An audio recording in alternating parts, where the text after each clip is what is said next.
All right, can we see that on the big Yep. screen? Beautiful. Yep. All right. Thank you, ladies and gentlemen, for coming to tonight's Indigenous Policies and Procedures Forum.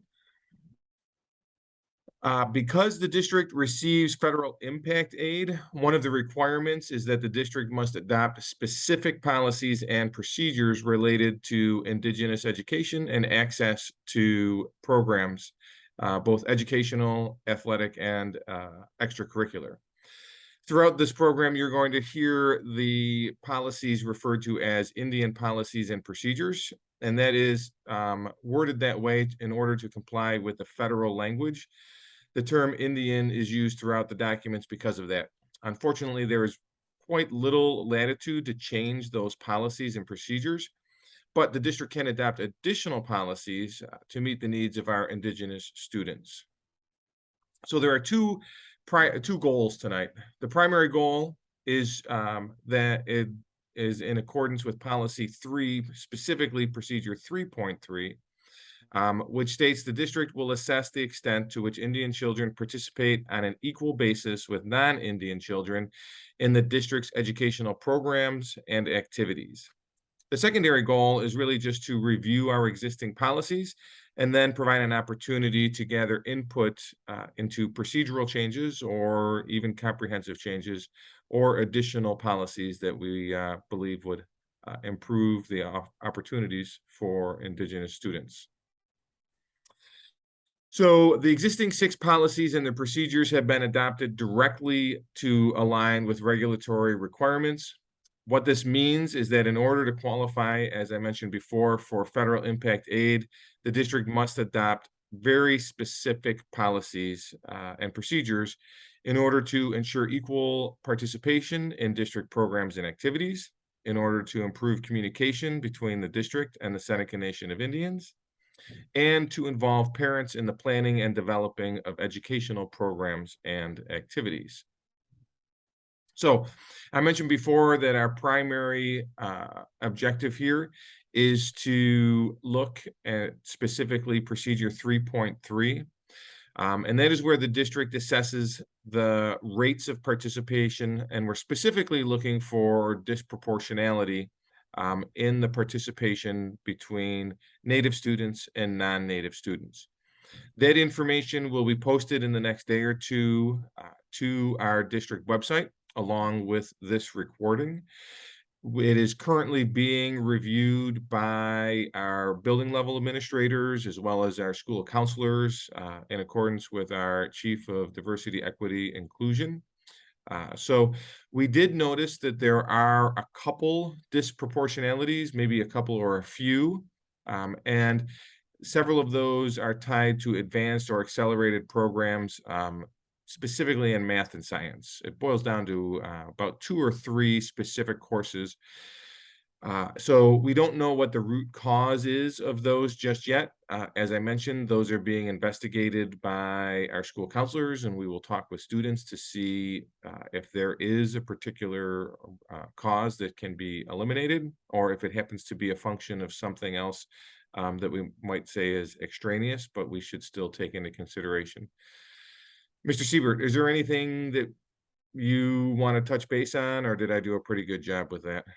Pretty good job. I just did touch base with our counselors today, and I indicated that when they're going to be meeting with students to explore exactly that. And then I also asked them to explore what other kinds of options maybe the Native students might like to pursue as a dual enrollment college level that might interest them, to make sure that we're able to address their needs.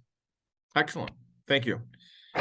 And then with regard to athletics and extracurricular activities, we did not really see a significant degree of disproportionality.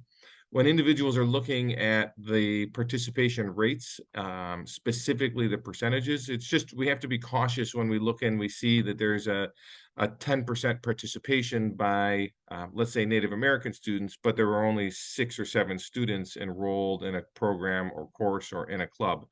That really is just a swing of 1 student in order to bring us in alignment with what we would anticipate based upon student enrollment. So as we're looking through those numbers, those are just some things that we need to take into consideration. The other secondary reason that we're here is to take a look at the policies that we have overall. And as I mentioned before, these are pretty specific that are provided to us by the federal government.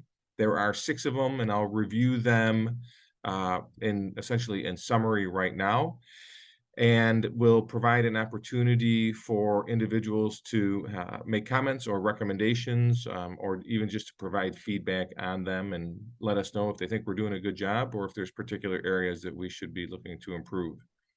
And throughout this, you'll see LEA, and that refers to the local education agency, which in our case is Salamanca City Central School District. So one of our policies is that Salamanca schools will disseminate relevant applications, evaluations, program plans, and information related to our programs and activities with sufficient notice to allow tribes and parents of Indigenous children to review and make recommendations. That primarily occurs within our procedures. That happens at the Indigenous Education Committee meetings that are held about once a month. Those are open to the public, and we encourage anyone who's interested in Indigenous education to come to those.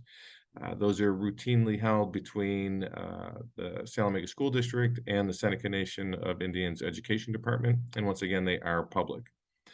The school district will also provide an opportunity for the tribe and parents of Indian children to provide their views on the district's educational program and activities, including recommendations on the needs of their children and on how the district may help those children realize the benefits of the programs and activities that we offer. Once again, our procedure there is through the Indigenous Education Committee.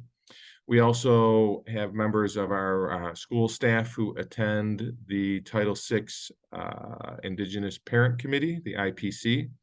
And that right now is a very robust committee, and we really gain a lot of information and feedback from that committee. So that's another opportunity to have input into what the school is doing.